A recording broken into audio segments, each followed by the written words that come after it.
Hello friends, मैं उदय। आप सभी का स्वागत है आपके अपने YouTube channel English by Uday sir पर। गाइस, काफी अवेटेड बैच है। काफी स्टूडेंट्स जो TGT, PGT, NDA, CDS, LT grade, D triple SB, central government या स्टेट गवर्नमेंट किसी भी एग्जाम की अगर आप तैयारी कर रहे हैं, राइट, चाहे एनडीए हो, सीडीएस हो, टीजीटी हो, पीजीटी हो, एलटी ग्रेड हो, किसी भी स्तर का एग्जाम हो, तो ये मेरा एक विजनरी बैच है। फ्रॉम बेसिक टू सिलेक्शन, बुनियाद से पूरा चयन तक आपको हम लेके जाएंगे इस बैच में। इस बैच को देखने के बाद, इस बैच की क्वालिटी ये है कि इसको देखने के बाद दो चीजें आपके अंदर बहुत स्ट्रांग हो जाएंगी। क्वेश्चन को सॉल्व कैसे करना है और किसी भी चैप्टर को पढ़ना या पढ़ाना कैसे है, क्योंकि बहुत से लोग इसमें ऐसे भी जुड़े हुए जो पढ़ा रहे हैं कहीं ना कहीं। तो देखिए, जब भी आप बच्चों को पढ़ाते हैं तो एक अच्छे टीचर के गुण ये होते हैं कि टॉपिक को ईजी करके पढ़ाए। सबसे इंपॉर्टेंट होता है कि किसी भी टॉपिक को आप इजी वे में कैसे डिलीवर कर रहे हो, क्योंकि कोई भी आज टफ तरीके से नहीं पढ़ना चाह रहा है। तो अच्छी टीचिंग वही होती है जो टफ से टफ तरीके को, टफ से टफ मेथड को इजी वे में डिलीवर करेगा। इसी को बेस्ट टीचिंग कहते हैं। तो मेरा जो इंटेंशन है इस बैच में यही है कि मैं टफ से टफ टॉपिक को इजी वे में डिलीवर करूं आपको, और पूरा बेसिक से लेकर टॉप लेवल तक पढ़ाऊं।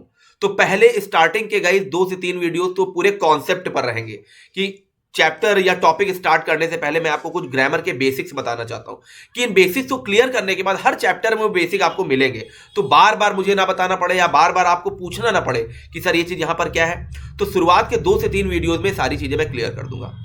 इसके अलावा एक बात मैं और कहना चाहता हूं कि बेटा, आप कॉपी और पेन लेके बैठिएगा, अपने प्रॉपर नोट्स बनाते चलिए। पूरी ऑफलाइन की फीलिंग आपको आ जाएगी। कहीं भी किसी संस्थान या कोचिंग इंस्टीट्यूट में आप अगर पढ़ने जाते हो तो जैसी फीलिंग आपको आती है उससे कहीं ज्यादा बेहतर इस क्लास में आपको फीलिंग आने वाली है, क्योंकि कोई भी पॉइंट मैं अपनी तरफ से छोड़ने वाला नहीं हूं। सब कुछ यहां क्लियर करने वाला हूं। जिस उद्देश्य और जिस आशा से आपने बैच ज्वाइन किया है उस पर पूरी तरह मैं खरा उतरने का प्रयास करूंगा, और आपको निराशा हाथ नहीं लगेगी। जितनी आशा और ऊर्जा के साथ आपने बैच ज्वाइन किया गाइस, पूरी तरह से मैं आपकी उम्मीदों पर खरा उतरूंगा। तो चलिए, आपका टाइम नहीं वेस्ट करते हैं और स्टार्ट करते हैं। आज हम लोग कुछ बेसिक कॉन्सेप्ट देखेंगे, लगभग 3 पार्ट। ये पार्ट 1 है फंडामेंटल इंग्लिश का। इसके अलावा पार्ट 2, पार्ट 3 भी आ सकता है। उसके बाद मैं टॉपिक स्टार्ट करूंगा। यानी आप ये कह सकते हैं कि मुझे बैच बहुत जल्दी इंग्लिश नहीं पढ़ानी है, मुझे पूरा डिटेल्ड वे में, इजी वे में सारी चीजें पढ़ानी है। ये नहीं मुझे कोर्स खत्म करना है, मैंने जल्दी से कर दिया। पूरा डिटेल्ड वे में और इजी वे में आपको पढ़ने को मिलेगा। तो फ्रॉम बेसिक टू सिलेक्शन मैंने ये लाइन दी है। इसका मतलब है कि आप ये ना समझें कि केवल आपको टॉप लेवल की या हार्ड चीजें या केवल टफ टॉपिक्स पढ़ाए जाएंगे। नहीं, पूरा बेसिक से शुरुआत की जाएगी और टॉप लेवल तक पढ़ाया जाएगा। ठीक है, तो आइए एक बार नजर डाल लेते हैं। और फिर मैं कह रहा हूं, कॉपी और पेन लेके बैठिएगा। हालांकि आपको पीडीएफ इसका मिल जाएगा क्लास के बाद, बट अपने नोट्स बनाने का एक मजा ही दूसरा होता है। और क्लास को देखने के बाद अगर कहीं भी कोई प्रॉब्लम हो, डायरेक्ट आप मुझे कॉल कर सकते हैं।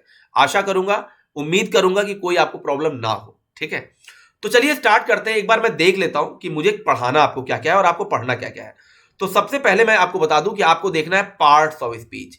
ग्रामर नहीं बोलते, ग्रामर बोलते हैं, ग्रामर। और बहुत से बच्चों को तो ग्रामर की स्पेलिंग ही नहीं आती है। बहुत से बच्चे मैं देखता हूं कमेंट जब करते हैं तो कहते हैं सर ग्रामर का कोर्स कराना है, ग्रामर का बैच लेना है, तो GRAMMER लिख देते हैं। GRAMMAR होता है, राइट। तो इसमें हमें पार्ट्स ऑफ स्पीच पहले कवर करनी है। और मैं आपको बता दूं, चाहे सेंट्रल लेवल हो चाहे स्टेट लेवल हो, किसी भी एग्जाम की आप प्रिपरेशन कर रहे हो, 70% गाइज, 70% इंग्लिश केवल और केवल पार्ट्स ऑफ स्पीच से आती है। अगर आप समझ जाएं तो पार्ट्स ऑफ स्पीच में आपको क्या क्या पढ़ना है, यानी आपके सिलेक्शन में एक बहुत बड़ा रोल ये पार्ट्स ऑफ स्पीच प्ले करने वाला है।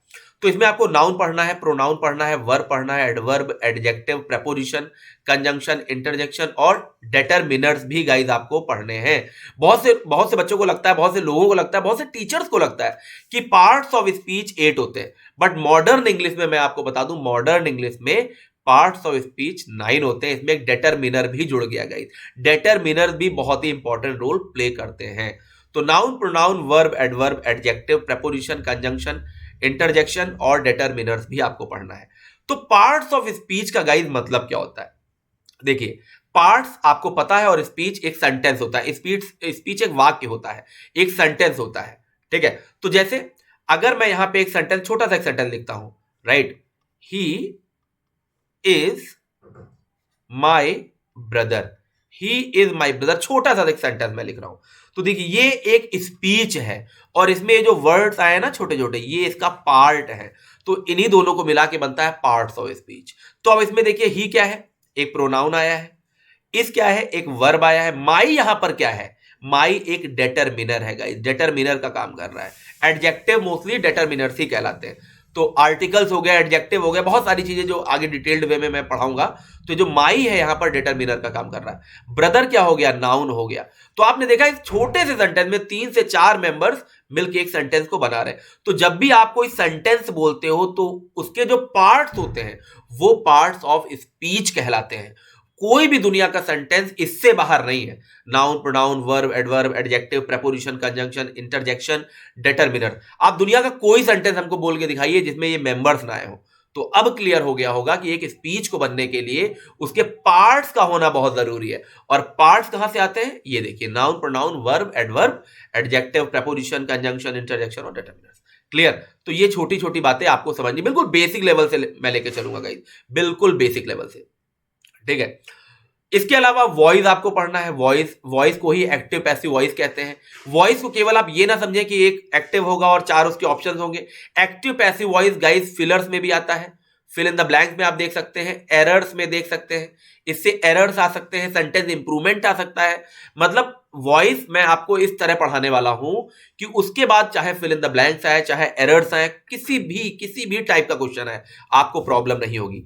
नरेशंस आपको पढ़ना है। डायरेक्ट एंड इनडायरेक्ट स्पीच आपको इसमें पढ़ना है। डायरेक्ट एंड इनडायरेक्ट स्पीच को ही नरेशन कहते हैं गाइस। इसमें भी फिलर्स आ सकते हैं, एरर्स आ सकते हैं, सेंटेंस इंप्रूवमेंट आ सकता है। तो मतलब एक चैप्टर से कई सारे क्वेश्चन बन सकते हैं, कई टाइप के क्वेश्चन बन सकते हैं। ये चीज आपको समझनी है, राइट। अच्छा, एक चीज और मैं बता दूं, बहुत से लोगों को लगता है कि एक्टिव पैसिव वॉइस और डायरेक्ट इनडायरेक्ट में एक क्वेश्चन होगा, 4 ऑप्शंस होंगे। ऐसा नहीं है, इस पर एरर्स भी आ सकती है। तो हर चैप्टर के बाद मैं बता दूं, चाहे वो पार्ट्स ऑफ स्पीच के हो, राइट, चाहे ये जो मैं बता रहा हूं, अब हर चैप्टर के बाद लगभग 40 to 50 एमसीक्यूज में कराने वाला हूं, ताकि एक ऐसी पिक्चर आपके माइंड में बन जाएगी कि फिर आपको ग्रामर से डर नहीं लगेगा। और बिल्कुल इजी वे में मैं पढ़ाऊंगा। मैं इसीलिए जाना चाहता हूं ग्रामर में कि ग्रामर चाहे कितना भी टफ टॉपिक क्यों ना हो, लेकिन एक इजी वे में जो एक्सप्रेस करने का मेरा तरीका है, जो मेरा मेथड है, वो बच्चों को बहुत पसंद आता है। और बहुत से बच्चे सेंट्रल लेवल, स्टेट लेवल में आज अपनी अपनी जगह पर जॉब कर रहे हैं और बहुत से टीचर्स ऑलरेडी पढ़ा भी रहे हैं, राइट। मैंने बहुत से लोगों को, ऐसे लोगों को पढ़ाया है जो ऑलरेडी कहीं ना कहीं इंडिया में पढ़ा भी रहे हैं। इसके अलावा टाइम एंड टेंस देखेंगे, very very important. 6th 7th 8th में तो हम लोग बचपन में यही जानते थे कि केवल टेंस अगर हमको आ गया, रहा है, रही है, अगर आप हमको पता चल गया, या ताते ती कहीं लग गया, कहां लगता है ये पता चल गया, तो हमको इंग्लिश आ गई। ऐसा भूल बिल्कुल मत करिएगा और ये एक्सपेक्ट मत करिएगा कि आपको पढ़ाया जाएगा तातीते कहां लगता है। इंग्लिश एक अलग फॉर्मेट पे चलती है। इंग्लिश को हिंदी में ट्रांसलेट करके मत पढ़िएगा। इंग्लिश इंग्लिश होती है, हिंदी हिंदी होती है। और ये जिम्मेदारी मेरी है कि ये सारे डर आपके अंदर नहीं आएंगे और इजी वे में आपको इंग्लिश आ जाएगी, बिल्कुल बेसिक लेवल से आपको इंग्लिश आ जाएगी। तो यहां पर जो आप इंग्लिश पढ़ने वाले हो, पूरे कॉन्सेप्चुअल तरीके से पढ़ने वाले हो, क्योंकि जो रटा हुआ होता है ना बेटा, वो एक ना एक दिन आप भूल जाओगे, लेकिन जो समझा हुआ होता है जिंदगी भर याद रहेगा। इसके अलावा आर्टिकल्स पढ़ेंगे, बड़ा इंपॉर्टेंट रोल प्ले करते हैं ए, एन और द। बहुत से लोगों को लगता है कि वॉवेल साउंड के पहले, कॉन्सोनेंट्स के पहले यही सब पढ़ लें, आर्टिकल्स क्लियर हो जाएंगे। ऐसा बिल्कुल नहीं है। बड़े नए नए फैक्ट्स आपको आर्टिकल में पता चलेंगे। कंडीशनल सेंटेंस पढ़ेंगे।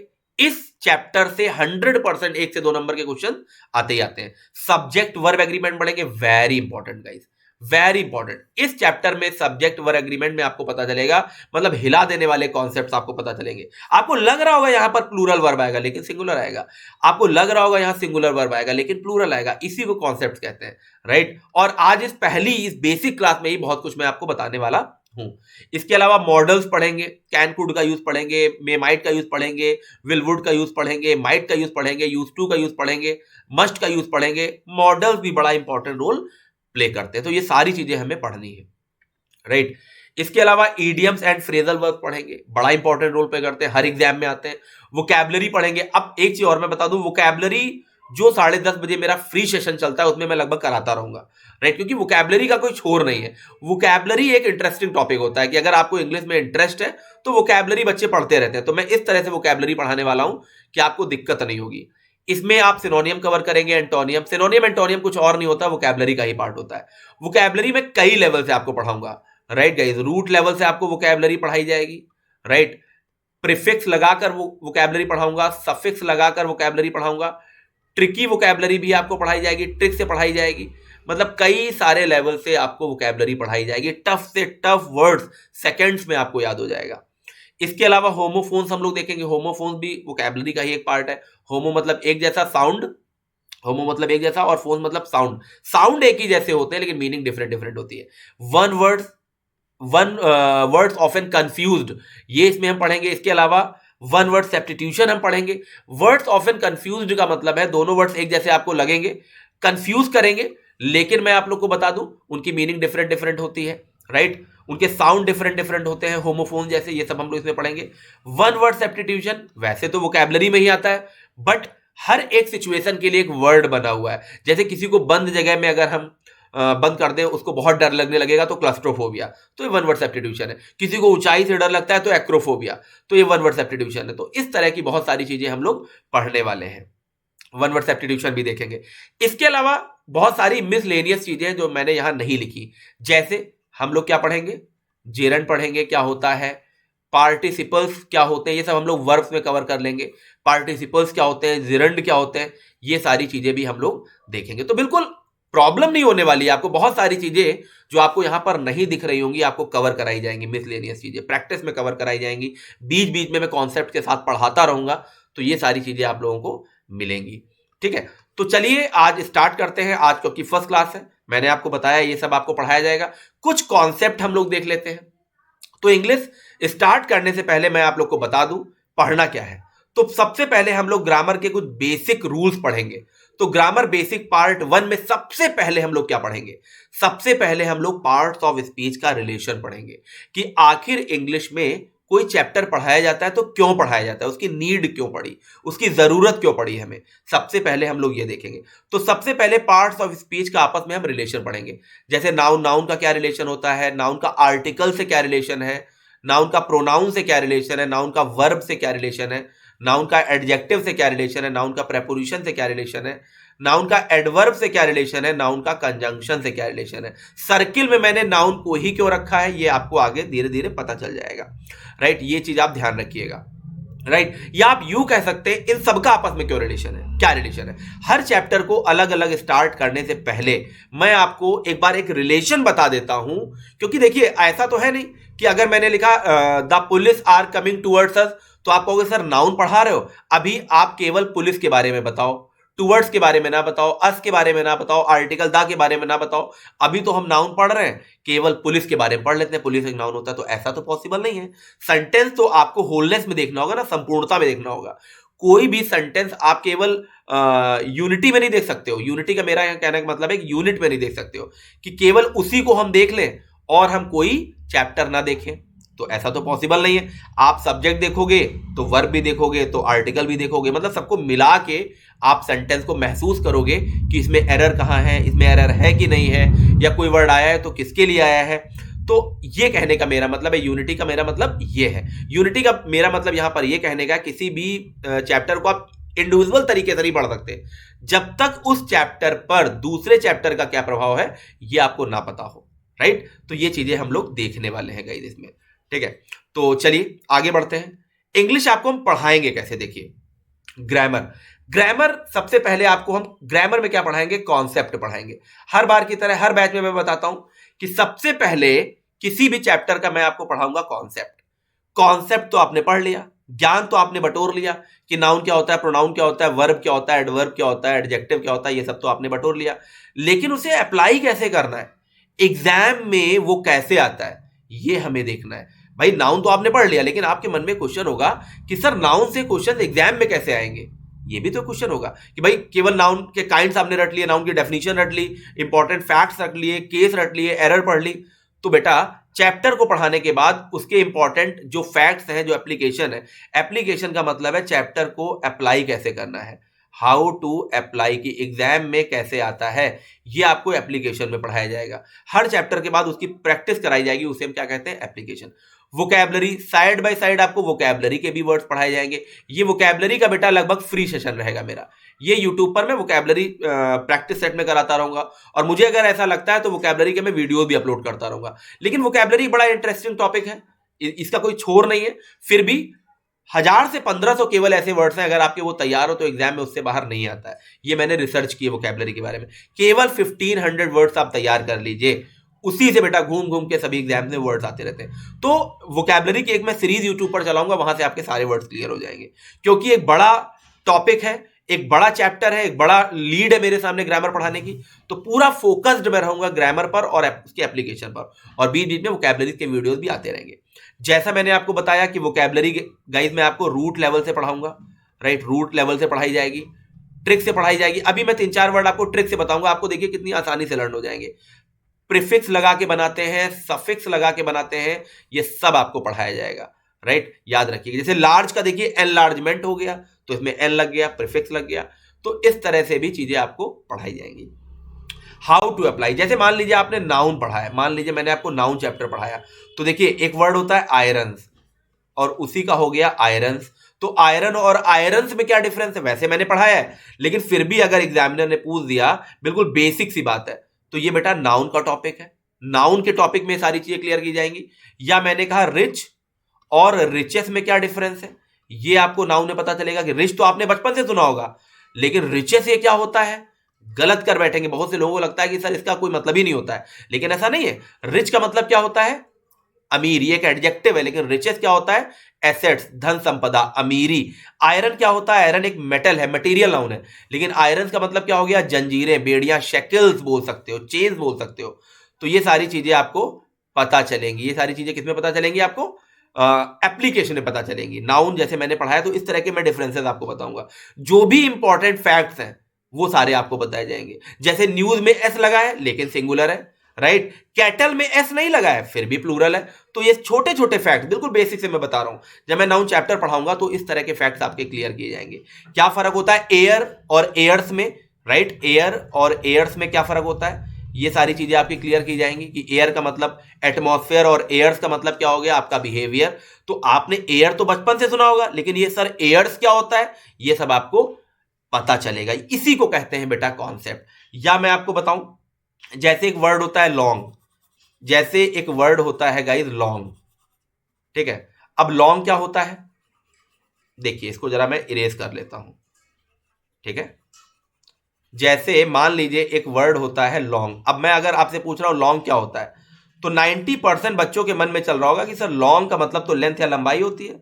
लेकिन मैं एक सेंटेंस लिख रहा हूं, मैंने लिखा he longs for a good job, he long for a good job, ये क्या है। तो आप कहोगे सर यहां पर तो लॉन्ग का मतलब समझ में नहीं आ रहा है। लॉन्ग का मतलब आपको लेंथ या लंबाई पता है, बचपन से सबको पता है, लेकिन आप ये बताइए क्या यहां पर इस वर्ड का मतलब लेंथ या लंबाई है, नहीं।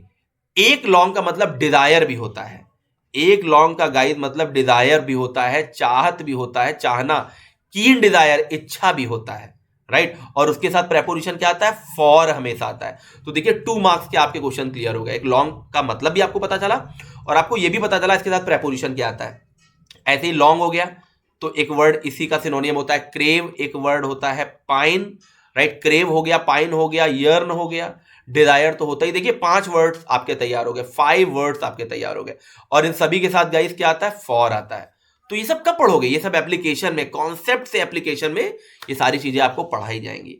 तो बहुत डिटेल्ड वे में गाइस मैं आपको इंग्लिश पढ़ाने वाला हूं, बहुत मजा आने वाली है। तो आइए ऐसे ही कुछ कॉन्सेप्ट और देखते हैं कि क्यों जरूरी है कॉन्सेप्ट को सीखना। रटोगे तो बेटा कभी भी सिलेक्शन नहीं होगा, कॉन्सेप्ट समझोगे तो आपका सिलेक्शन बहुत जल्दी होगा। तो आप समझ गए होंगे कि पहले मैं किसी भी चैप्टर का कॉन्सेप्ट पढ़ाऊंगा, फिर उसका एप्लीकेशन पढ़ाऊंगा कि वो अप्लाई कैसे किया जाता है।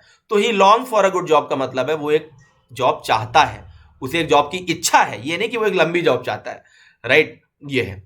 तो देखिए जैसे कुछ सेंटेंस मैंने छोटे छोटे लिखे हैं, he is too proud of his riches. क्या लिखा है बेटा, ही इज टू प्राउड। अब देखिए टू क्या होता है, टू किसी के आगे लग जाए तो वो माइनस हो जाता है। टू का मतलब होता है मोर देन रिक्वायर्ड, आवश्यकता से अधिक। किसी भी वर्ड के पहले हम टू लगा दें तो वो हमेशा निगेटिव हो जाता है। जैसे आपने फ्रेंड को बोलते हो यू आर टू गुड यार, तो ये गलत है बेटा। टू गुड का मतलब बोल रहे हो आप कि आप इतने ज्यादा चालाक हो कि मुझे अच्छे नहीं लग रहे हो। कभी भी आप ये मत बोलिएगा you are too smart. Too smart का मतलब है आप क्लेवर हो, चालाक हो, दुष्ट हो। तो टू चीजों को निगेटिव बनाता है। तो टू प्राउड का क्या मतलब है कि उसे बहुत ज्यादा प्राउड, गर्व वाला, ये नहीं, ये घमंड वाला है। यहां पर प्राउड का मतलब घमंड है कि उसे बहुत ज्यादा घमंड है अपनी रिचेस पर। तो ये आप कहोगे सर रिचेस क्या होता है, अमीरी पर, कि जमीन जायदाद जो उसकी है, जो उसके एसेट्स हैं उस पर बहुत ज्यादा घमंड है। तो रिचेस ये क्या है, ये नाउन है, इसके पहले हिज लगा है, ये क्या है, डिटरमिनर है, एडजेक्टिव इसको कह सकते हैं। यही सब चीजें आपको सीखनी है बेटा, यही सब कॉन्सेप्ट्स हैं। तो ही इज टू प्राउड, उसे बहुत ज्यादा घमंड है अपनी अमीरी पर। या मैंने कहा I don't like your airs, तो एयर्स का मतलब यहां हवा नहीं है, एयर का मतलब एटमॉस्फेयर है, हवा होता है, लेकिन एयर्स का मतलब होता है बिहेवियर, आपका बिहेवियर, या घमंड आप कह सकते हो। मुझे आपका बिहेवियर नहीं पसंद है, मुझे आपका एरोगेंस नहीं पसंद है। तो ये एयर्स भी क्या हो जाएगा, यहां नाउन हो जाएगा। उसके पहले योर्स आया है, नाउन के जस्ट पहले योर्स आया है, तो क्या हो जाएगा, एडजेक्टिव। क्यों यही एडजेक्टिव है, आपको आगे बहुत आसानी से चीजें पता चलने वाली है। मैं बता रहा हूं इतनी आसानी से पता चलने वाली है कि आप बिना किताब छुए वर्ड को देख के सेकंड से बताओगे ये एडजेक्टिव क्यों है। ऐसे ऐसे मैं कॉन्सेप्ट पढ़ाने वाला हूं। या मैंने कहा विनय लाइक हिज ब्रदर डैश डल। अब अगर आपसे एग्जामिनर पूछ ले यहां इज आएगा कि आर आएगा, तो आप क्या करोगे, यहां पर इज आएगा आर आएगा, तो देखिए यहां पर इज आएगा। अब आप कहोगे सर इज क्यों आएगा, यहां तो ब्रदर्स लगा हुआ है। तो देखिए ये जो लाइक है ना, अब अगर मैं आपसे पूछूं ये लाइक यहां पर क्या है, ये वर्ब तो है नहीं, क्योंकि अगर ये वर्ब होता तो विनय लाइक्स लिखा होता, लाइक्स। ये गाइस यहां पर प्रेपोजिशन है, क्या है, प्रेपोजिशन है। अब आप कहोगे सर ये कैसे हो गया, मैंने तो बचपन से सुना है I like you, she likes me. Like का मतलब तो मैंने सिर्फ पसंद करना सुना है, लेकिन बेटा लाइक जब प्रेपोजिशन का काम करता है तो इसका मतलब होता है सिमिलैरिटी। क्या मतलब होता है, सिमिलैरिटी या समानता की बात करता है, सिमिलैरिटी या समानता की बात करता है जब लाइक प्रेपोजिशन का गाइस काम करता है। तो आपको तो अच्छे से पता है कि प्रेपोजिशन के बाद आने वाला नाउन प्रोनाउन ऑब्जेक्ट कहलाता है। तो सब्जेक्ट क्या हो गया, विनय हो गया, विनय हो गया। तो यहां पर क्या आ जाएगा, इज आ जाएगा। विनय लाइक हिज ब्रदर्स, क्योंकि वर्ब तो बेटा सब्जेक्ट के हिसाब से आता है ना, तो विनय क्या हो गया, आपका सब्जेक्ट हो गया।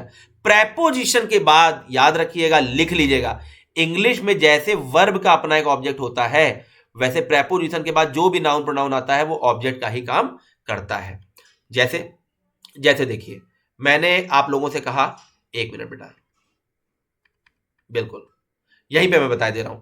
जैसे ये बताइए, अगर मैं यहां पर लिख दूं ही डिपेंड्स, आप खुद सोचिए, ही डिपेंड्स ऑन, आपको क्या सही लग रहा है, आई सही लग रहा है या मी सही लग रहा है। या मैंने कहा शी लाव्ड एट, दे सही लग रहा है बेटा आपको कि देम सही लग रहा है, आपको क्या सही लग रहा है बताइए।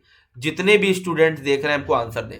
शी लाव्ड एट, दे सही लग रहा है कि देम, तो आपको सर दे तो नहीं सही लग रहा है, देम सही लग रहा है। She लाव्ड at them, he depends on I नहीं, ही डिपेंड्स ऑन मी, तो आई का ऑब्जेक्ट मी बनता है, दे का ऑब्जेक्ट देम बनता है, राइट। और वर्ब के बाद जो आए वो क्या कहलाता है, ऑब्जेक्ट, और वर्ब के जो पहले आए वो क्या कहलाता है, सब्जेक्ट। और वर्ब हमेशा किसके हिसाब से आता है, सब्जेक्ट के हिसाब से आता है। वर्ब को कभी भी ऑब्जेक्ट प्रभावित नहीं करता है, वर्ब हमेशा सब्जेक्ट के हिसाब से आता है। बड़ा सिंपल होता है, वर्ब के बाद ऑब्जेक्ट और वर्ब के बाद सब्जेक्ट। मतलब अगर आपको कभी भी सब्जेक्ट और ऑब्जेक्ट अपना डिफाइन करना हो तो वर्ब के पहले देख लेना जो आया है वो सब्जेक्ट, और वर्ब के बाद जो आया है वो ऑब्जेक्ट। तो अब ये बताओ, विनय लाइक, अगर लाइक प्रेपोजिशन है तो ब्रदर्स इसका क्या हो जाएगा, ऑब्जेक्ट हो जाएगा, और विनय के हिसाब से क्या आ जाएगा, इज आ जाएगा। कई बार एग्जाम में आए बच्चे आर लगा के आए। तो यही सब आप आगे बैच में पढ़ने वाले हैं, डिटेल्ड वे में पढ़ने वाले हैं। ये तो क्योंकि ये कॉन्सेप्ट की क्लास है, बेसिक क्लास है, तो मैं कुछ कुछ चीजें बता रहा हूं आपको, राइट। यही सब डिटेल्ड वे में मैं आपको पढ़ाऊंगा और बहुत आसान इंग्लिश लगेगी आपको, राइट गाइस।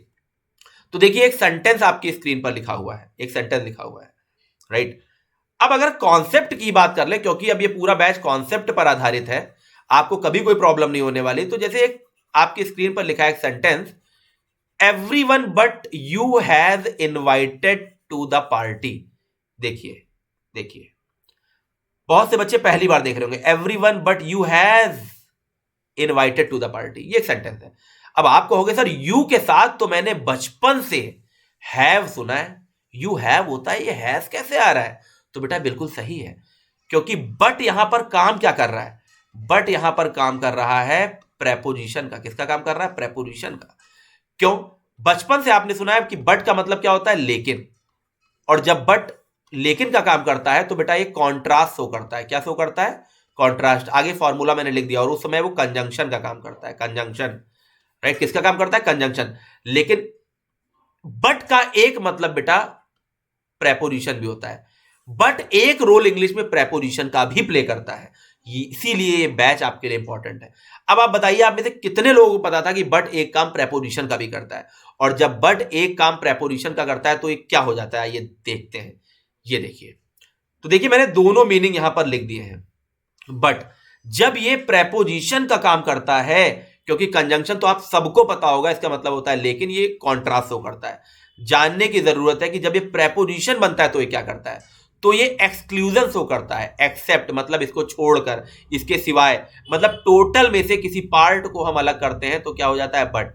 प्रेपोजिशन जब बट जब प्रेपोजिशन का गाइस काम करता है तो इसका मतलब होता है किसी समूह में से, किसी टोटल में से किसी एक पार्ट को अलग करना, उसको छोड़कर, उसके सिवाय। जैसे मैंने कहा सभी लोग पार्टी में गए हैं सिवाय तुम्हारे, या तुम्हें छोड़कर सभी लोग को इनवाइट किया गया है। तो ये जो सेंटेंस है ना, everyone but you has invited to the party, तो यहां पर जो हैज आया है वो यू के हिसाब से नहीं आया है, वो एवरी वन के हिसाब से आया है। क्यों आया है? क्योंकि अभी थोड़ी देर मैंने आपको बताया कि प्रेपोजिशन के बाद क्या आता है, प्रेपोजिशन के बाद हमेशा क्या आता है, ऑब्जेक्ट आता है। क्या आता है? ऑब्जेक्ट आता है। तो अगर बट प्रेपोजिशन है तो यू तो इसका ऑब्जेक्ट हो गया, और वर्ब कभी ऑब्जेक्ट के हिसाब से नहीं आता है, सब्जेक्ट के हिसाब से आता है। और सबको पता है everyone, no one, everybody, somebody, इस सब के साथ सिंगुलर वर्ब आता है। तो everyone but you has invited to the party हो जाएगा, right? You has invited to the party. तो ये बेसिक सी बात है, ये चीज आप ध्यान रखिएगा। यहां पर आप हैज बीन इनवाइटेड भी कर सकते हो, इनवाइट किया गया है, उससे कोई फर्क नहीं पड़ेगा, एक्टिव पैसिव का खेल है केवल, right? Everyone but you has been invited to the party, यानी तुम्हें छोड़कर सभी को इनवाइट किया गया है, राइट? ये चीज आप ध्यान रखिएगा।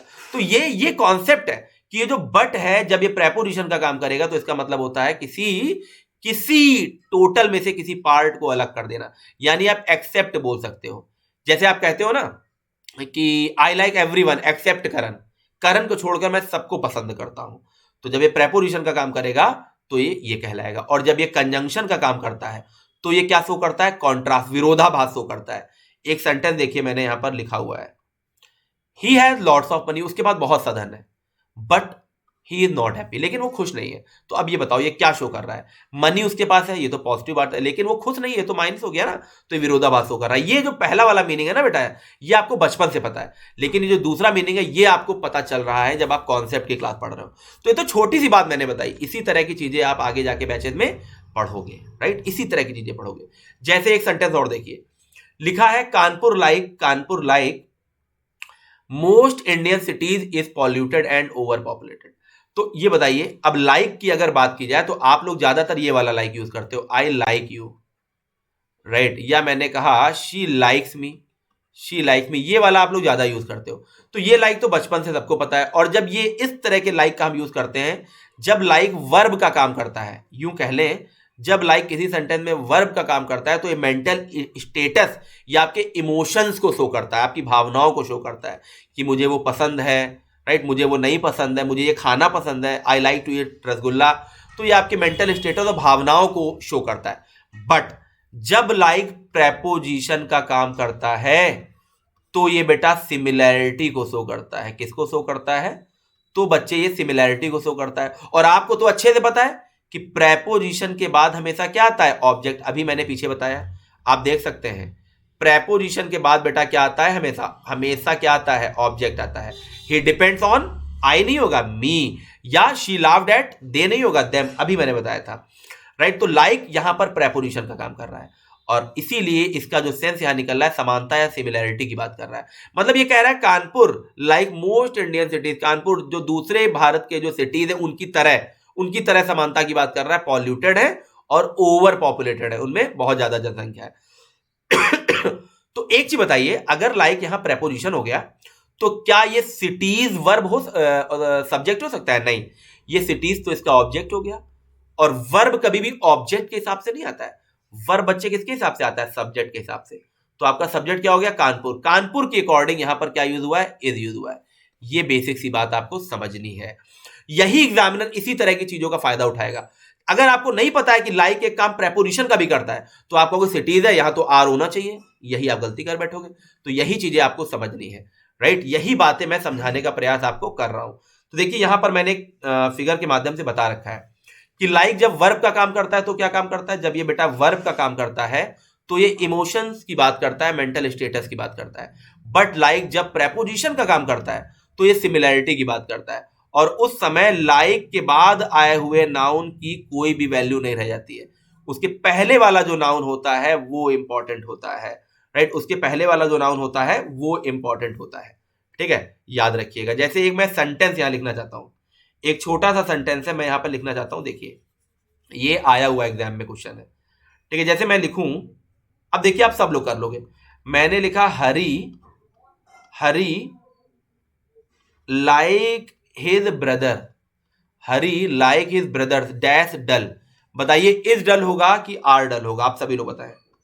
हरी like his brother, is dull होगा कि आर डल। अब लाइक तो भैया प्रेपोजिशन है, और प्रेपोजिशन के बाद क्या आता है, ऑब्जेक्ट आता है, तो सब्जेक्ट तो आपका हरी हो गया, और हरी के अकॉर्डिंग यहां इज आ जाएगा, तो Hari like his brother is dull हो जाएगा, क्योंकि यहां पर ये प्रेपोजिशन का काम कर रहा है, और जब ये प्रेपोजिशन का काम कर रहा है तो कह रहा है इक्वलिटी, समानता की बात की, हरी अपने भाइयों के जैसे क्या है, डल है। तो ये कहते हैं, इसे कहते हैं कॉन्सेप्ट। वरना आप रटते जाइए, प्रेपोजिशन रटते जाइए, इन का यूज, ऑन का यूज, एट का यूज, कोई मतलब नहीं है। तो अभी तक जहां तक मैं समझ पा रहा हूं, एक कॉन्सेप्ट आपका क्लियर हो गया होगा कि प्रेपोजिशन के बाद जो भी नाउन प्रोनाउन आता है वो क्या काम करता है, ऑब्जेक्ट का, और ऑब्जेक्ट के हिसाब से कभी भी वर्ब नहीं आता, इसके पहले जो आएगा वो सब्जेक्ट आएगा, और वर्ब हमेशा सब्जेक्ट के हिसाब से आता है। ये है, इसीलिए देखिए किसी भी चैप्टर को शुरू करने से पहले मैंने ये जरूरी समझा कि पहले आपको बेसिक्स बताया जाए। तो देखिए वोकैबलरी की अगर आप बात कर लें तो ट्रिकी वोकैबलरी आपको कैसे पढ़ाई जाएंगी। जैसे मान लीजिए एक वर्ड लिखा है फोर्थ राइट, तो फोर्थ राइट का मतलब क्या होता है, फोर्थ राइट का मतलब होता है बोल्ड होना, बोल्ड होना, राइट, या स्ट्रेट फॉरवर्ड आप कह सकते हो, स्ट्रेट फॉरवर्ड होना, या फ्रैंक होना आप कह सकते हो, बोल्ड होना, स्ट्रेट फॉरवर्ड होना, या फ्रैंक होना गाइस। तो इसको याद रखने की ट्रिक क्या होगी, राइट, फॉर द राइट। अब मान लीजिए आपने हमारे पास फीस जमा की है, आपको पढ़ना है, आपने हमारे पास फीस जमा की है, आपको हमसे पढ़ना है। एक मिनट बेटा, जरा एक चीज मैं देख लेता हूं, बिल्कुल कोई प्रॉब्लम तो नहीं आ रही बच्चों आप लोगों को, बिल्कुल ठीक है। आपने हमारे पास फीस जमा की है और आपको पढ़ना है। तो अब एक चीज बताइए, अब मैं आपसे फीस लेने के बाद आपको कोर्स ना दूं, ना पढ़ाऊं, तो फॉर, उसके लिए, द राइट, आपका राइट है कि आप फोर्थ राइट हो जाओगे, बोल्ड हो जाओगे, स्ट्रेट फॉरवर्ड हो जाओगे, फ्रैंक हो जाओगे, निडर हो जाओगे। तो फोर्थ राइट का मतलब होता है निडर होना, स्ट्रेट फॉरवर्ड होना, बोल्ड होना, बिना डरे हुए अपनी बात कहना। तो हम हर व्यक्ति को फॉर द राइट, अपने अधिकारों के लिए, या राइट का मतलब सही अगर वो है तो उसके लिए, फॉर द राइट के लिए हर व्यक्ति को फोर्थ राइट रहना चाहिए। जैसे मैं आप लोगों से कहूं I appreciate your fourth right attitude, मैं आपके फोर्थ राइट एटीट्यूड को अप्रिशिएट करता हूं, उसकी प्रशंसा करता हूं, राइट, जो लोग निडर होके बोलते हैं। ऐसे ही देखिए एक वर्ड है इगैलिटेरियन, इसका मतलब होता है समानतावादी, इक्विलिटेरियन, जो सबको एक नजर देखता है। तो ईगल, मान लीजिए ईगल एक पक्षी है, अब वो उड़ रहा है ऊपर, शिकार देखता है तो वो भेदभाव नहीं करता है, ईगल बड़ा इगैलिटेरियन होता है। सारे पक्षी जो ईगल होते हैं, जितने भी ईगल होते हैं, अपने शिकार को इगैलिटेरियन तरीके से देखते हैं, उसमें कोई भेदभाव नहीं करते। एक वर्ड है सबैटिकल, ये शायद वर्ड आप पहली बार सुन रहे हो। तो सबैटिकल का मतलब होता है लीव, छुट्टी का समय या विश्राम का समय। ये सब मैं बहुत डिटेल से पढ़ाऊंगा, केवल अभी मैं बता रहा हूं कि अगर आपके पास ट्रिक्स हो तो वर्ड्स आप कितनी आसानी से याद कर सकते हो। तो सबैटिकल, अब मान लीजिए आपकी जॉब लग गई, आप घूमने गए हो, आपका बॉस आपको फोन कर रहा है, कहां हो, तो आपने कहा सब बात कल, आपने कहा सब बात कल। आज मैं किस पर हूं, सबैटिकल पर हूं, विश्राम के समय पर हूं, छुट्टी पर हूं। तो जब आप छुट्टी लेते हो तो उसे आप सबैटिकल भी कह सकते हो, राइट। कोई ऑफिशियल लीव लेते हो तो उसे आप सबैटिकल कह सकते हो। तो आप बॉस से कहिए सब बात कल करेंगे, आज हम सबैटिकल पर हैं, सब बात कल। रिमोर्स का मतलब होता है पछतावा या रिग्रेट होना, गिल्टी फील होना। तो आपने किसी मोर को मान लीजिए मार दिया, किसी मोर को मार दिया और पुलिस ने आपको पकड़ लिया। मोर क्या है, नेशनल पिकॉक है, राइट, नेशनल बर्ड है, राइट। तो मोर को अगर आपने मार दिया तो पुलिस आपको पकड़ लेगी, और आप जेल में बैठ के क्या करोगे, जेल में बैठ के क्या करोगे, बहुत रिमोर्स करोगे, बहुत गिल्टी फील करोगे कि अरे ये मुझसे क्या हो गया, बहुत गलत हो गया। तो मोर को नहीं मारना है, वरना रिमोर्स करोगे। ग्लिब, ग्लिब का मतलब होता है फ्लुएंट, बिना ऑब्स्टिकल के, बिना इंटरप्शन के, बिल्कुल धारा प्रवाह। ग्लिब का मतलब होता है गाइस बिल्कुल धारा प्रवाह, बिना इंटरप्शन के, राइट। तो ग्लिब क्या हो जाएगा, गालिब को याद रखिए कि गालिब की शायरियां बड़ी ग्लिब तरीके से थी। गालिब को आज भी जब हम पढ़ते हैं तो बड़ा वो ग्लिब तरीके से उन्होंने लिखा हुआ है।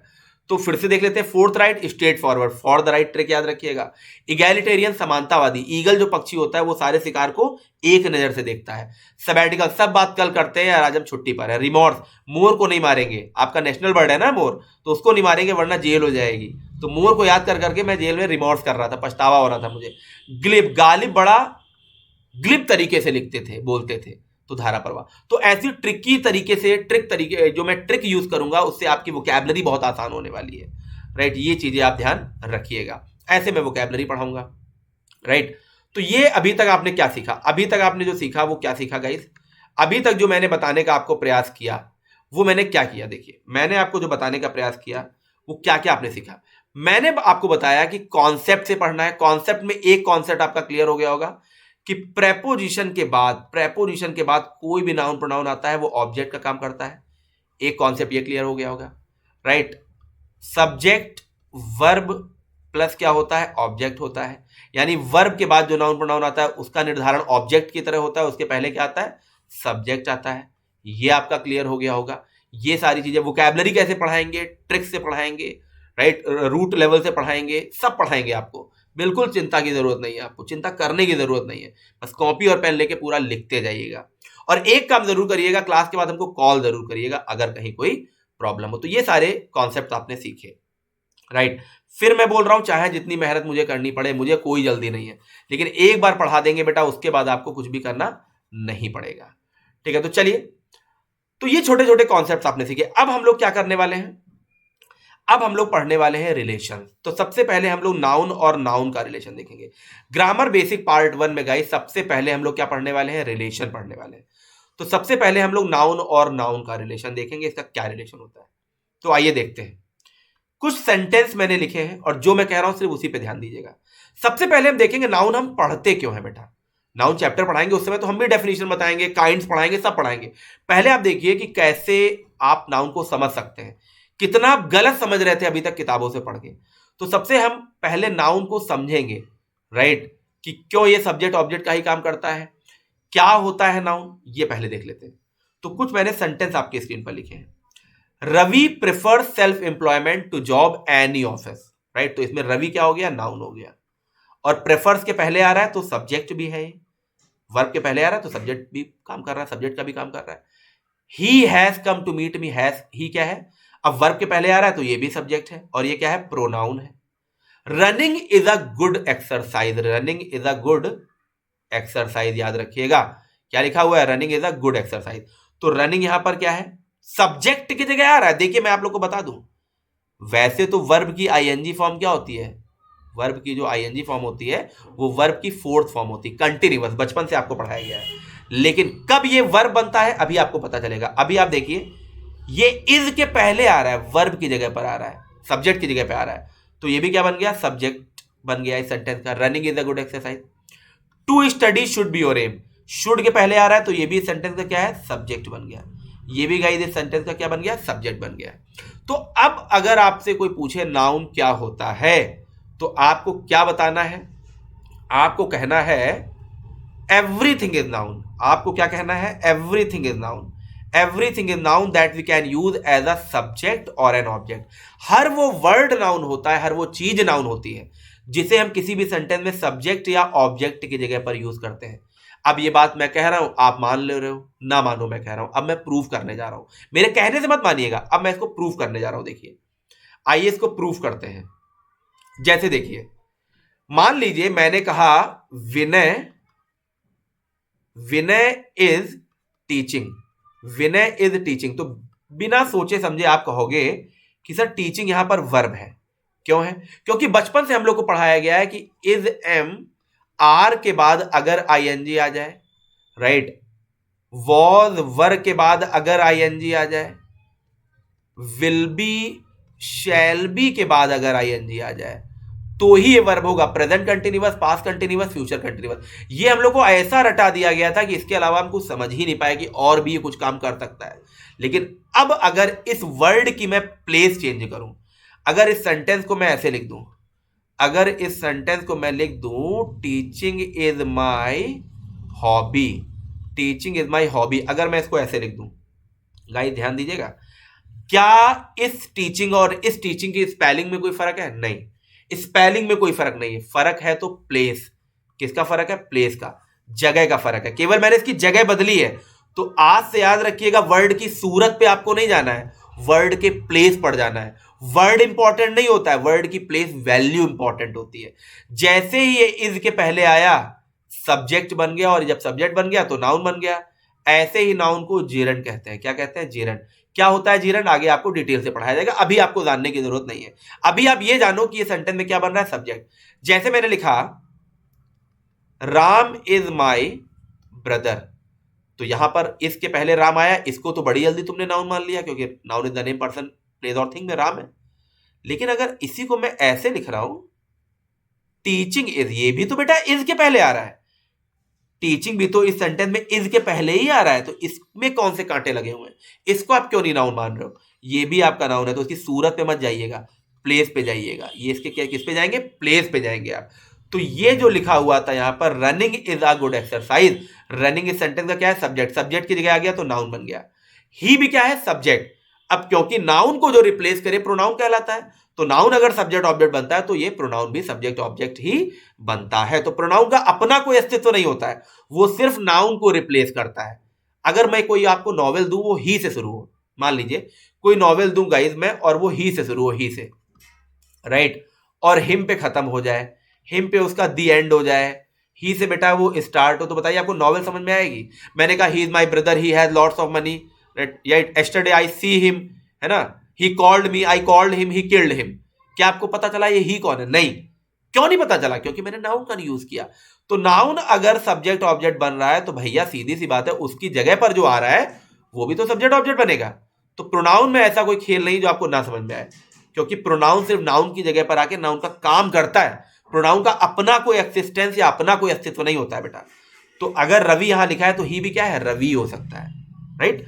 तो ये भी सब्जेक्ट की जगह पर आ रहा है, नाउन का ही काम कर रहा है, और रवि तो नाउन है ही है। रनिंग में क्या है? सब्जेक्ट की जगह नाउन काम कर रहा है। टू स्टडी सब्जेक्ट की जगह आ रहा है, तो भैया इसको तो नाउन बनना पड़ेगा। जब वर्ब की आईएनजी फॉर्म नाउन बन गई तो इसको बनने में क्या प्रॉब्लम है? सब्जेक्ट की जगह आ रहा है, नाउन का ही काम करेगा, राइट, याद रखिएगा। तो अब ये चीज आप लोग अपने जहन में उतार लीजिए कि एक सेंटेंस में देखिए दो खांचे होते हैं, वर्ब के पहले दो खांचे होते हैं, राइट। वर्ब के पहले देखा जाए, एक मिनट, ये थोड़ा सा लाइन यहां पर इसको सही कर लेते हैं। वर्ब के पहले देखा जाए दो पार्ट होते हैं, दो खांचे आप कह सकते होते हैं। खांचे वर्ड थोड़ा सा इजी लग रहा है मुझे बोलने में। दो प्लेस होते हैं, एक बनता है सब्जेक्ट और एक बनता है ऑब्जेक्ट। जो भी इसमें डालोगे ना, नाउन बन के निकलेगा। वो ओरिजिनल में नाउन हो और चाहे ना हो, नाउन ही बन के निकलेगा बेटा, राइट। इसमें चाहे तुम नाउन लिख दो, राम, श्याम, आगरा, दिल्ली, कुछ भी नाउन बनेगा। इसमें चाहे तुम वर्ब लिख दो, नाउन ही बनेगा।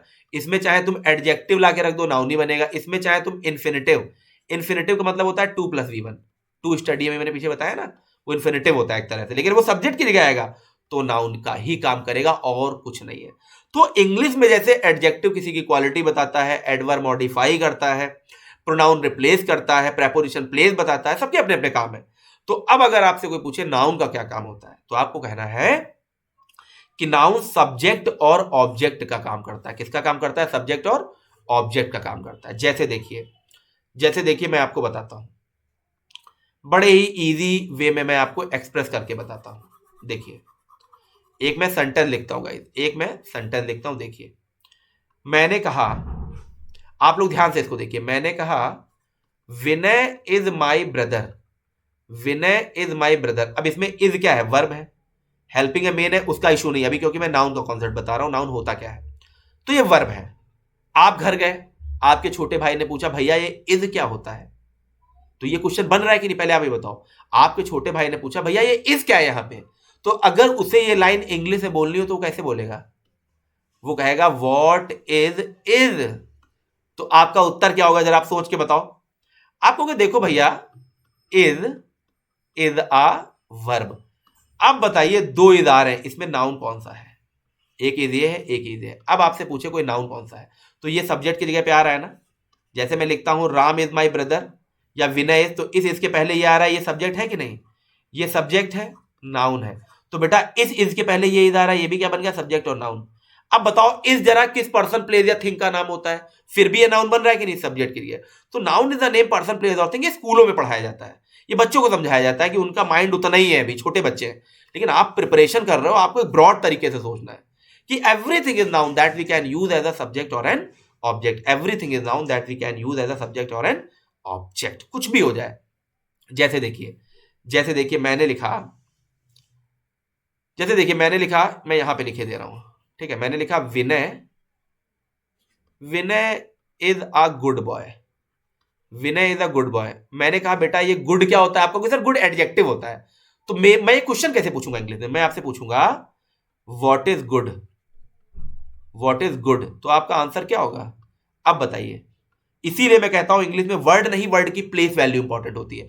बॉय की क्वालिटी बता रहा था तो यहां पर तो ये एडजेक्टिव है बेटा, लेकिन व्हाट इज गुड यहां पर ये पूछ रहा है क्वेश्चन, तो आपका आंसर क्या होगा, आप कहोगे good is an adjective. Good एक एडजेक्टिव होता है। तो अब बताओ गुड का यहां पे प्लेस क्या है, इज के पहले आ रहा है ना बेटा, ये इज के पहले आ रहा है तो क्या बन गया, ये सब्जेक्ट बन गया, और जैसे ही सब्जेक्ट की जगह है क्या बन जाएगा, नाउन बन जाएगा। तो यही तो खेल होता है, यही तो कॉन्सेप्ट होता है जो आपको नहीं पता है बेटा, यही तो ये तो जाननी है। तो गुड इज एन एडजेक्टिव, तो गुड क्या हो जाएगा, यहां पर गुड क्या हो जाएगा, नाउन हो जाएगा, क्योंकि सब्जेक्ट की जगह पे आ रहा है। वैसे होता है एडजेक्टिव है, लेकिन यहां पर क्योंकि सब्जेक्ट की जगह आ रहा है, तो आप सब्जेक्ट और ऑब्जेक्ट की पोजीशन को आप समझ रहे हैं कितना वो स्ट्रांग होता है। उसमें जो कुछ डालोगे नाउन है प्रोनाउन बन के निकलेगा बेटा, क्योंकि प्रोनाउन नाउन को ही रिप्लेस करता है, तो वो नाउन का ही एक तरह से काम करता है, कुछ भी डालोगे, राइट। तो ये चीजें आपको समझनी है।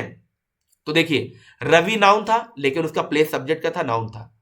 ही प्रोनाउन है लेकिन प्लेस सब्जेक्ट का है, तो नाउन की जगह पे है, नाउन का काम कर रहा है। रनिंग वैसे वर्ब है लेकिन सब्जेक्ट की जगह पे आ रहा है, नाउन का काम कर रहा है। ऐसे ही नाउन को जेरंड कहते हैं। टू स्टडी वैसे तो इन्फिनेटिव है लेकिन सब्जेक्ट की जगह पे आ रहा है, टू स्टडी पढ़ाई करना आपका एम होना चाहिए। तो टू स्टडी सब्जेक्ट की जगह आ रहा है, नाउन बन गया। तो अब बताइए टू स्टडी और रनिंग, कोई आपका दोस्त है जिसका नाम हो रनिंग, या मैंने कहा smoking is injurious to health, तो इसमें स्मोकिंग नाउन है, सब्जेक्ट की जगह आ रहा है, smoking is injurious to health, इसके पहले आ रहा है। तो कोई आपका दोस्त है जिसका नाम स्मोकिंग हो, कोई टहलने वाली जगह जिसका नाम स्मोकिंग हो, लेकिन नाउन है क्योंकि सब्जेक्ट की जगह आ रहा है। तो अब आप समझ गए होंगे कि नाउन क्या होता है, right. Everything is noun that we can use as a subject और एन ऑब्जेक्ट। अब आइए इसमें एक और क्वालिटी हम आपको बता दें। जैसे देखिए एक सेंटेंस में लिखा है विनय राइट्स अ लेटर, राइट्स के पहले विनय आया है तो ये क्या है, सब्जेक्ट है, नाउन है। और बाद में लेटर आया है तो ये ऑब्जेक्ट है, ये भी नाउन है। सब्जेक्ट ऑब्जेक्ट की जगह आएगा तो नाउन का ही काम करेगा। अब मैंने इसकी पोजीशन को बदला है, मैंने लिखा a letter is written by him, oh sorry यहां पर विनय होना चाहिए, a letter is written by Vinay, क्योंकि विनय का विनय हो जाएगा। अब एक चीज बताइए, क्या लेटर की स्पेलिंग में कोई डिफरेंस है, नहीं है।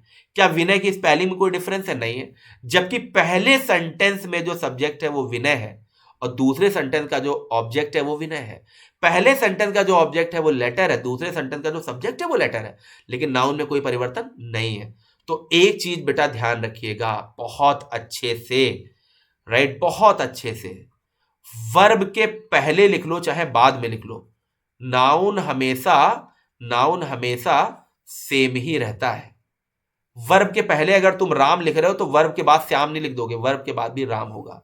जैसे मैंने कहा Ram is my brother, Ram is my brother, Ram subject है, सब्जेक्ट की जगह है।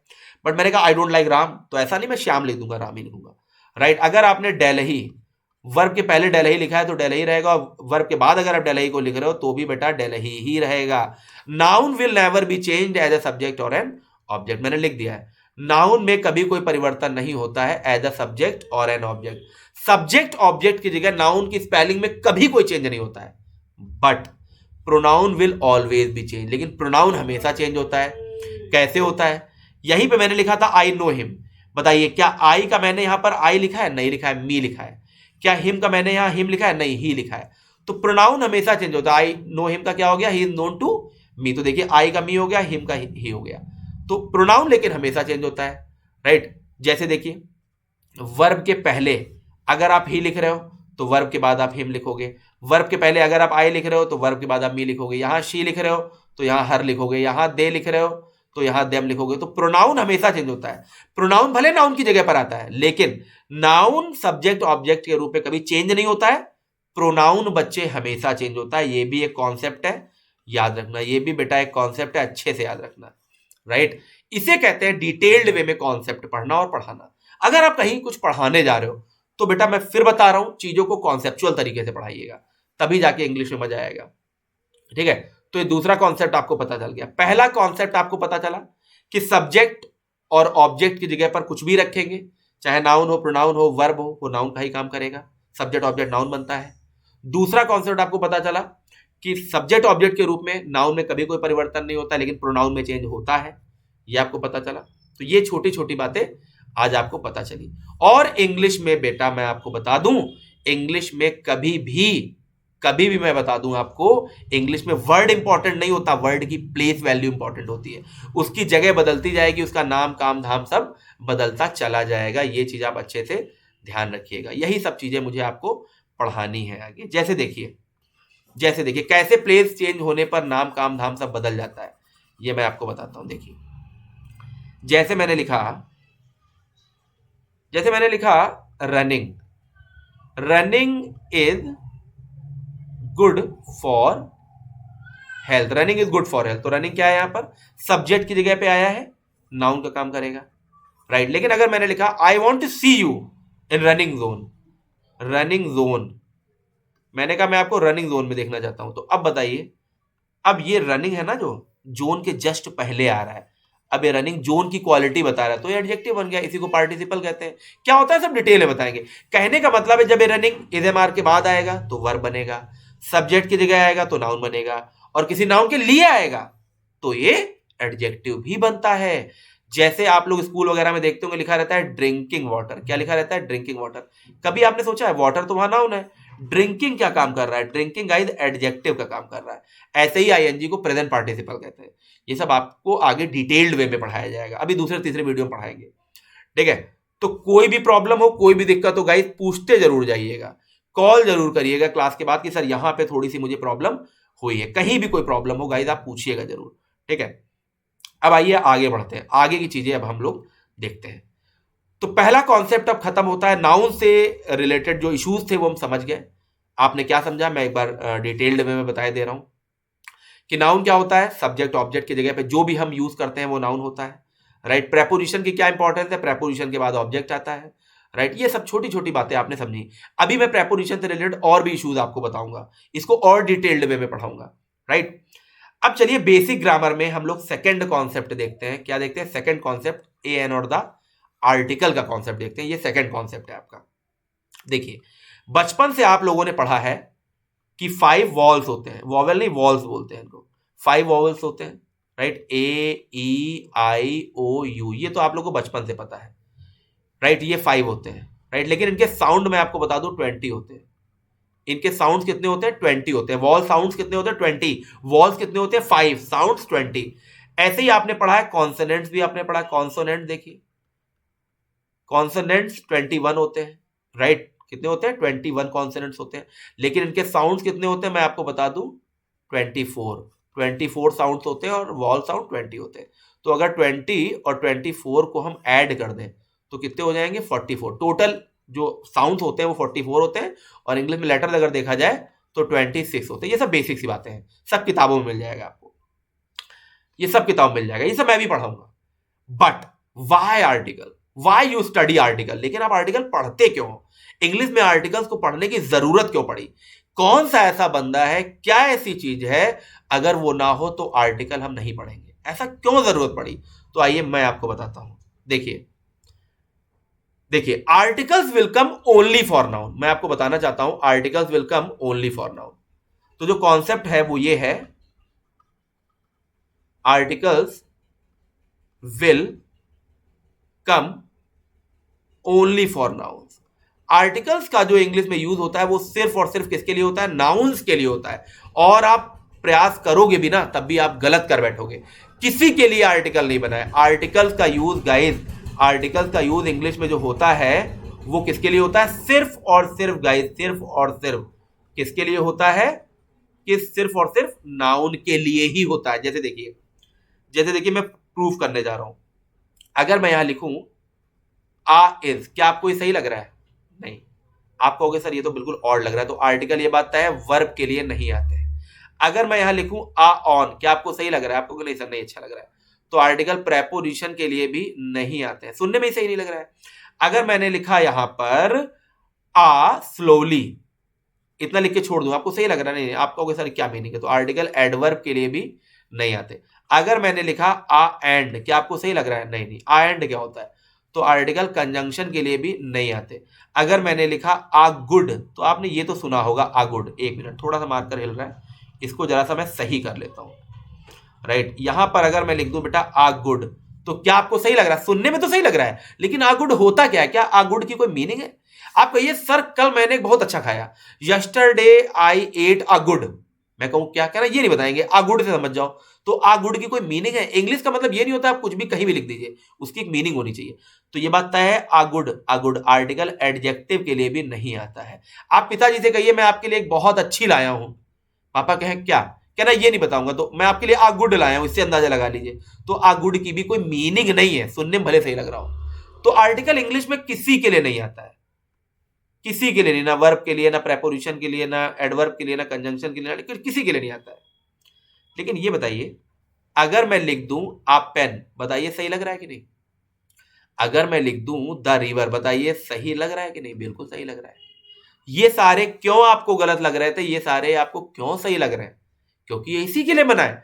Articles will come only for noun, ये बात अपने जहन में बैठा लीजिए। आज की क्लास का दूसरा कॉन्सेप्ट मैं पढ़ा रहा हूं, आर्टिकल सिर्फ और सिर्फ नाउन के लिए आते हैं। आप पेन सही क्यों लग रहा है? क्योंकि ये इसी के लिए बना है। आर्टिकल कहता है मीनिंग तभी देंगे जिसके लिए बने, जब तक वो नहीं लिखोगे। राइट, तो आज का जो आर्टिकल का पहला कॉन्सेप्ट आपने सीखा, वो ये सीखा कि आर्टिकल्स, आर्टिकल्स किसके लिए बने? Article plus noun. आर्टिकल किसके लिए आते हैं? नाउन के लिए आते हैं। राइट, अब आइए दूसरी चीज समझते हैं। कभी कभी आर्टिकल में ही दूसरा कॉन्सेप्ट, कभी कभी हम लोग आ पेन को लिख देते हैं आ रेड पेन। क्या लिख देते हैं? आ रेड पेन। या हमने द रिवर को लिख दिया द बिग रिवर। क्या लिख दिया? The big river. तो देखिए, आर्टिकल पढ़ने से पहले ये तो जान लो इंग्लिश में आर्टिकल पढ़ाए क्यों जा रहे हैं। तो देखिए, आ रेड पेन, अब बीच, मैंने तो अभी बताया आर्टिकल नाउन के लिए आते हैं, बीच में तो एडजेक्टिव आ रहा है, ये तो पेन की क्वालिटी बता रहा है। पेन पेन नहीं रह गया, वो पेन रेड हो गया। अब रिवर रिवर नहीं रह गई, अब वो रिवर बिग हो गई। लेकिन अभी भी आप सोच के बताइए, क्या आर्टिकल्स रेड और बिग के लिए आ रहे हैं? अगर मैं यहां से पेन और रिवर इरेज कर दूं, क्या कोई मीनिंग निकल रही है? आ रेड क्या होता है? आप बोलिए sir I have a red, मेरे पास एक रेड है। मैं कहूं क्या कहना, ये नहीं बताएंगे। क्या रेड की कोई मीनिंग है? मेरे पास बहुत बड़ा है, द बिग की कोई मीनिंग है? नहीं। तो आर्टिकल कह रहा है भैया जिसके लिए मैंने जन्म लिया है, जिसके लिए मैं बना हूं, जब तक वो नहीं लिखोगे मैं मीनिंग नहीं दूंगा। तो अभी भी द रिवर के लिए आ रहा है और आ जो है पेन के लिए आ रहा है।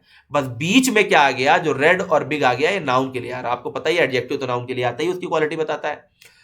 तो कभी कभी आर्टिकल और नाउन के बीच में क्या आ जाता है? दूसरा कॉन्सेप्ट देखिए, कभी कभी आर्टिकल और नाउन के बीच में बेटा जो दूसरा कॉन्सेप्ट है वो क्या है? एडजेक्टिव आ जाता है। कभी कभी आर्टिकल और नाउन के बीच में एडजेक्टिव आता है। एक बार ये एग्जाम में पूछा गया था, yesterday I saw a burning train. एक मिनट, एक मूवी भी देखी होगी आपने, द बर्निंग ट्रेन। चलिए मैं वही लिखे दे रहा हूं। एक मूवी है द बर्निंग ट्रेन। तो अब अगर मैं आपसे पूछूं यहां पर बर्निंग की पार्ट्स ऑफ स्पीच क्या है, तो कितना आसान हो गया आपके लिए। आपको किस एडजेक्टिव, क्योंकि आर्टिकल और नाउन के बीच में क्या आता? सिर्फ एडजेक्टिव आता है। कितनी आसानी से आप बता दोगे, आर्टिकल और नाउन के बीच में सिर्फ एडजेक्टिव आता है। तो जो दूसरा कॉन्सेप्ट बना वो यही बना कि आर्टिकल और नाउन के बीच में क्या आ गया? एडजेक्टिव आ गया। क्या काम कर रहा है? एडजेक्टिव का काम कर रहा है। तीसरा देखिए, कभी कभी, कभी कभी ऐसा होता है। तीसरा जो आर्टिकल का कॉन्सेप्ट है वो है कभी कभी ऐसा होता है कि सेंटेंस जैसे मैंने ऐसे लिखा, Ravi Ravi is a very good boy. Ravi is a very good boy. तो देखिए अभी भी आर्टिकल किसके लिए आ रहा है? अगर मैं बॉय रेस कर दूं कोई मीनिंग नहीं निकलेगी। Ravi is a very good थोड़ा ना कुछ होता है। अभी भी आर्टिकल किसके लिए आ रहा है? नाउन के लिए आ रहा है। एडजेक्टिव किसके लिए आ रहा है? नाउन के लिए आ रहा है। तो बीच में वेरी क्या काम कर रहा है? ये मॉडिफाई कर रहा है, गुड को मॉडिफाई कर रहा है। कैसे मॉडिफाई कर रहा है ये भी मैं आपको बता दूं। अगर मैं यहां से गुड इरेज कर दूं, बताओ कोई मीनिंग है? Ravi is a very boy क्या होता है? Ravi is a very boy तो कुछ होता नहीं है। तो अगर मैं यहां पर गुड हटा दूं तो मीनिंग नहीं दे रहा है, और गुड लिख दूं तो मीनिंग दे रहा है। तो इससे बात क्लियर है, वेरी गुड के लिए है। और एडजेक्टिव को जो मॉडिफाई करे वो एडवर्ब कहलाता, आगे आपको पढ़ाया जाएगा। तो तीसरा कभी कभी कॉन्सेप्ट ये बन जाता है, कभी कभी बेटा तीसरा कॉन्सेप्ट ये बन जाता है कि कभी कभी article plus adverb plus adjective plus noun आ जाता है। तो ये चीज आप ध्यान रखिएगा। तो आपने क्या सीखा, articles will come only for noun. Article कहता है जाओ तुम चाहे जहां याद करोगे मुझे वहां, कितनी भी दूर जाओ। The times of India paper देखते हो ना, the times of India, the Hindu, Hindu noun है, द आर्टिकल है। तो ये सारी चीजें आप अपनी नॉर्मल लाइफ से सीखते सकते हो। ये सारी चीजें अगर आपकी क्लियर है तो न्यूज़पेपर वगैरह बहुत अच्छे से पढ़ सकते हो। आर्टिकल नाउन के बीच में कभी कभी क्या आता है, एडजेक्टिव, और आर्टिकल और नाउन के बीच में कभी कभी एडजेक्टिव और एडवर्ब दोनों आते हैं। तो तीनों के मैंने एग्जाम्पल भी दे दिए, राइट। तो आई होप क्लास थोड़ी सी बड़ी हो गई है आज पहले ही कॉन्सेप्ट में। तो क्योंकि देखिए मेरे पास बहुत कुछ है बताने के लिए, तो थोड़ा सा मैं क्यूरियस रहता हूं कि आपको बहुत डिटेल्ड वे में बहुत सारी चीजें बताऊं, राइट। तो आज जो आपने कॉन्सेप्ट सीखा, आज आपने क्या क्या सीखा, मैं आप लोगों को एक बार बताए दे रहा हूं। आज जो आपने पहली चीज, जो सबसे इंपॉर्टेंट चीज सीखी, वो क्या सीखी कि नाउन होता क्या है।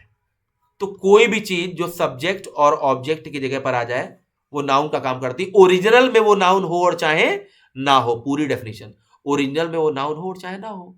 स्मोकिंग क्या ओरिजिनल में नाउन है? नहीं, वर्ब है। लेकिन जब वो सब्जेक्ट की जगह आता है तो नाउन बनता है, राइट। दूसरी चीज आपने क्या सीखी कि प्रेपोजिशन, प्रेपोजिशन के बाद क्या आता है, ऑब्जेक्ट आता है। ये चीज मैं आगे भी बताऊंगा, राइट। और प्रेपोजिशन के बाद आने वाला नाउन प्रोनाउन के हिसाब से कभी वर्ब नहीं आता। तीसरी चीज आपने क्या सीखी कि आर्टिकल्स, आर्टिकल किसके लिए आते हैं, नाउन के लिए आते हैं, राइट। कभी कभी आर्टिकल नाउन के बीच में एडजेक्टिव आता है, कभी कभी आर्टिकल नाउन के बीच में एडजेक्टिव एडवर्ब, ये दोनों आ जाते हैं। और आपने बहुत सारी बेसिक्स सीखे आज कि कैसे हमें कॉम्बिनेशन करना है, कैसे चीजें एक दूसरे पर डिपेंडेंट रहती हैं, राइट। आपको अलग अलग तरीके से नहीं पढ़ना है, राइट। आपको देखना है कि हर एक पार्ट ऑफ स्पीच में हर एक पार्ट कैसे दूसरे को प्रभावित कर रहा है, राइट। जैसे मैंने एक सेंटेंस लिखा, मान लीजिए मैंने एक सेंटेंस लिखा, the police are coming, the police are coming towards us. तो एक छोटा सा सेंटेंस है, ये एक स्पीच है। इसके पार्ट देखिए, द क्या है, आर्टिकल, पुलिस अपने आप क्या हो जाएगा, नाउन, आर क्या है, वर्ब, राइट। कमिंग क्या हो जाएगा, मेन वर्ब, क्योंकि भैया इज एम आर के बाद आ रहा है तो वर्ब ही है। टूवर्ड्स क्या हो जाएगा, प्रेपोजिशन, और प्रेपोजिशन के बाद हमेशा क्या आता है, ऑब्जेक्ट। तो देखिए 3 से 4 पार्ट्स ने मिलकर एक स्पीच को बनाया है। अब मान लीजिए मैं आपको प्रेपोजिशन पढ़ा रहा हूं, तो क्या मैं ये कह सकता हूं केवल टूवर्ड्स की मीनिंग जान लो बाकी सब मत जानो? क्या मैं इस वर्ड को निकाल के अलग से समझा सकता हूं? नहीं, इसको मुझे किसी ना किसी सेंटेंस में ही देखना होगा। क्या मैं केवल अगर आर्टिकल पढ़ा रहा हूं, मैं कहूं आपसे केवल दा समझिए आप, ऐसा तो नहीं है। पुलिस के साथ पढ़ूंगा, आर के साथ पढ़ूंगा, कमिंग के साथ पढ़ूंगा।